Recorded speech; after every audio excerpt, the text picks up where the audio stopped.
The first season of Netflix's Outer Banks left no stone unturned or damp well unexplored in the hunt for $400 million in lost treasure on the North Carolina coast.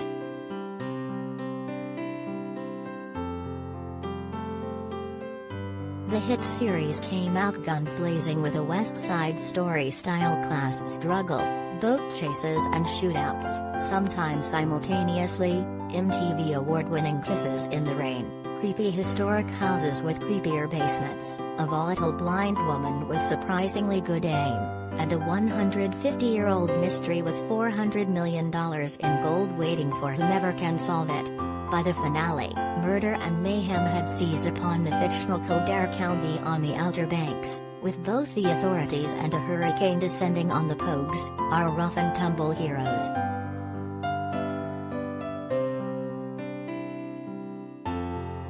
So when it came time to start plotting Season 2 of the series, all 10 episodes are now streaming. Co-creators and executive producers Shannon Burke and Jonas and Josh Pate decided it was best to just go big, because they weren't going home anytime soon.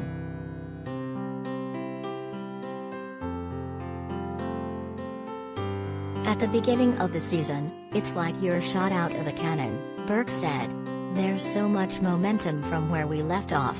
For the first 3 episodes or so, we are just trying to keep up with the story that has propelled us forward so far, and then slowly, we will catch our breath and try to maintain equilibrium and get another story going.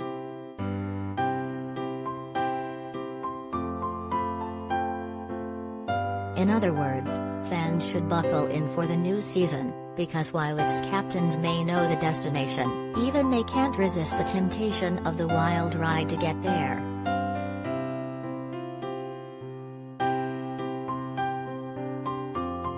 Outer Banks, star, creator on Netflix finale cliffhanger, hoped for Season 2 plans.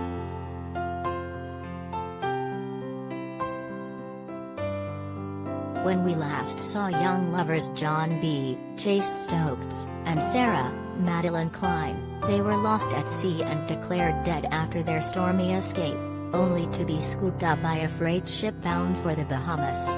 That would be an inconvenience if it wasn't the very place where her duplicitous father Ward, Charles Eston, transported the gold he stole right out from under them.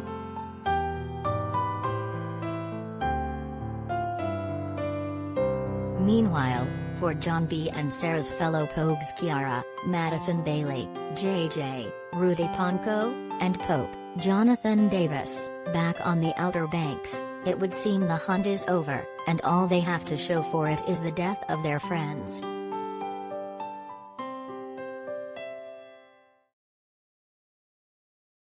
But remember that Canon Burke mentioned? Yeah. That's going to make it hard for anyone to stand still with the gold on the move and plenty of new dangers picking up its scent. The cast and crew spent a few weeks in Barbados to capture John B. and Sarah's search for the gold, a perilous path that is bound to cross paths with a few familiar faces and some new ones.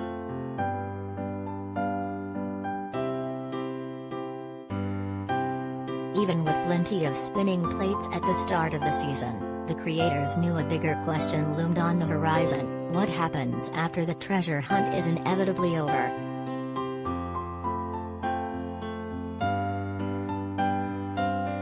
Luckily, there's always more treasure to be found, and this season, it's going to get even more personal for the Pogues.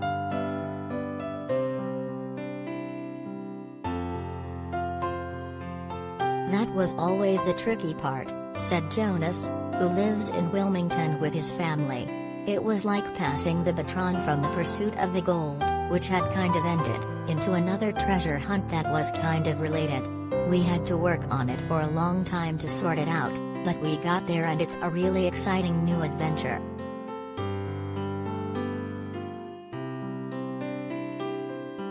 How the Pogues stumble into yet another chase is something fans will quickly learn. But they should be warned it comes with a new villain that will give Ward a run for his money.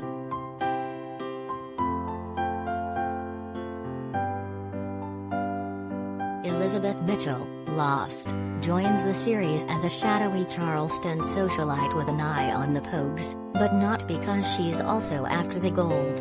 Instead, she's got her sights on something even more valuable, a treasure that required the writers to revisit the history lesson that defined the first season.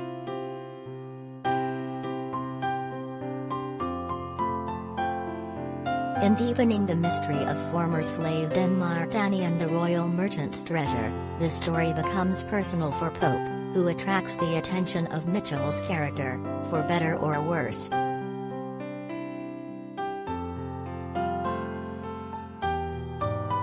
We wanted to get the characters more invested in the history, we wanted to get Pope more invested, and we are excited to keep it going, Josh said.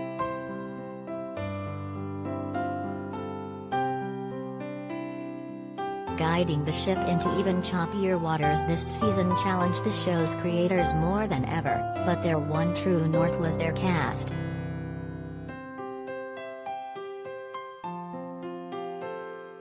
The Pogues, along with their privileged counterparts in the Kooks, Drew Starkey and Austin North, have forged a true friendship off-screen, having spent much of COVID quarantine living together and getting creative to promote the first season virtually.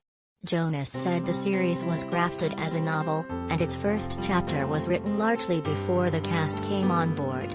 But for this second chapter, they aren't just rough outlines anymore.